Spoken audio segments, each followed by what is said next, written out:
Quentin Tarantino has a wild imagination.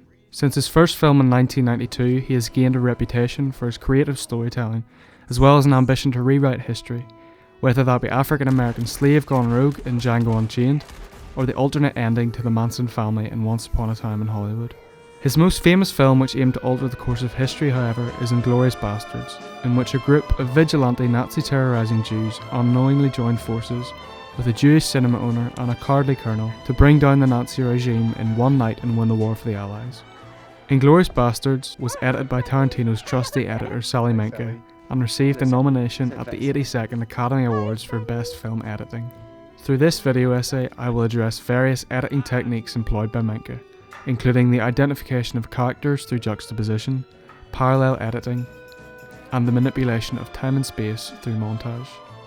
Throughout my video essay, I will also compare the editing techniques of Inglourious Basterds, a fictional story, with those of Operation Finale, a film which tells the true post-war story of Mossad agents tracking down and extracting Nazi Holocaust organiser Adolf Eichmann in Argentina.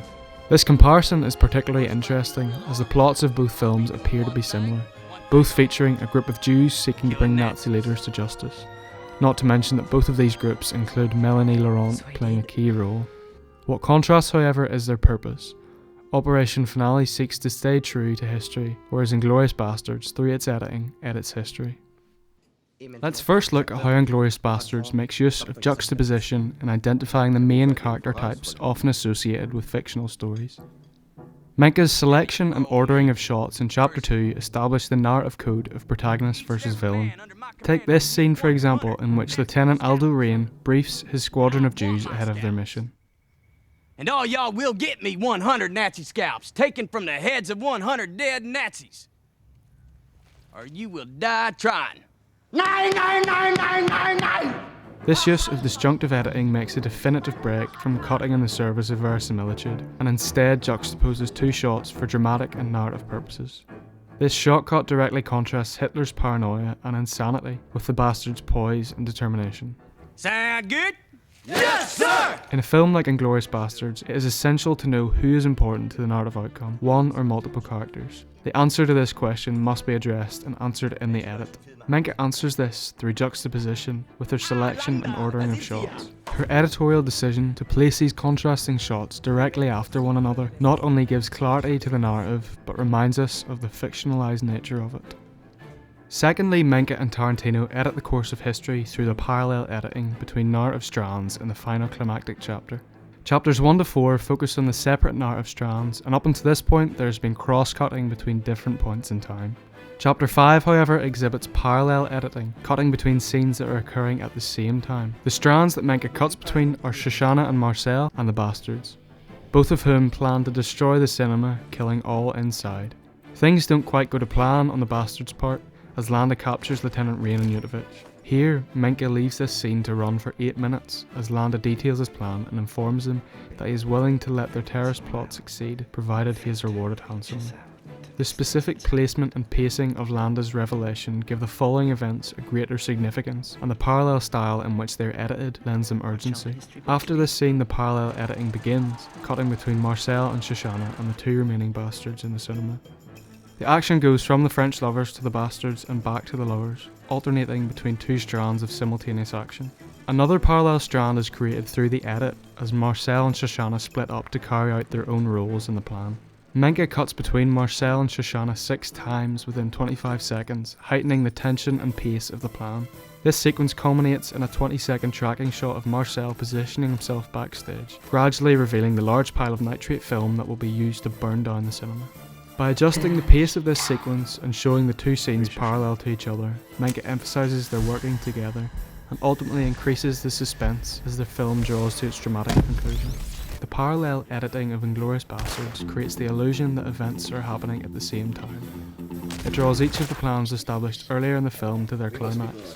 Each of the three main parties are unaware of their collaboration, yet they achieve the same goal, bringing down the Nazis. While Inglourious Basterds identifies its characters and their roles through juxtaposition, exploring their arcs by parallel editing, Operation Finale does this differently.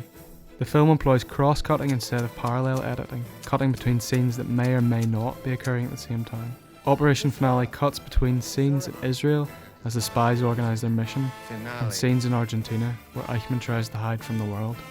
Where Inglourious Basterds uses parallel editing to create dramatic irony of characters being unaware of their interlocking plans, Operation Finale uses cross-cutting purely to bring the narrative forward and establish the two sides, Nazis and Jews, in a more realistic way. Finally, Tarantino and Menke construct the fairy tale world of Inglourious Basterds through the manipulation of time and space, achieved by the technique of montage. In Chapter 2, as we're introduced to the infamous bastard, Rachman is asked, Sergeant Hugo Stiglitz. Heard of him? to which he replies, Everybody in the German army's heard of Hugo Stiglitz. At this point, the audience is excluded, as they have no idea who Stiglitz is. However, Tarantino here uses an expository montage to convey information about his backstory in a clear, concise way.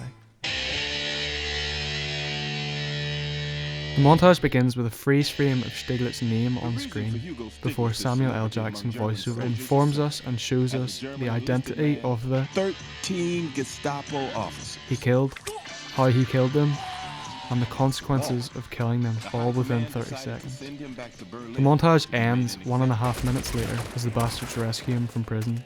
Tarantino and Menke utilise this expository montage in order to convey facts which would be too cumbersome to show in full, revealing Stiglitz's backstory without wasting any time. The purpose of this particular montage is to develop a character by addressing the viewer directly. The freeze frame that starts and ends the montage suggests the filmmaker has stopped time to give the audience extra information, breaking the fourth wall and reinforcing the notion of the film being fiction rather than fact. Furthermore, the usage of the exaggerated electric guitar riff, the classic Tarantino-style font, and the Samuel L. Jackson voiceover contribute to the light-hearted feel of the montage, and yet again emphasise the parodical nature of the film.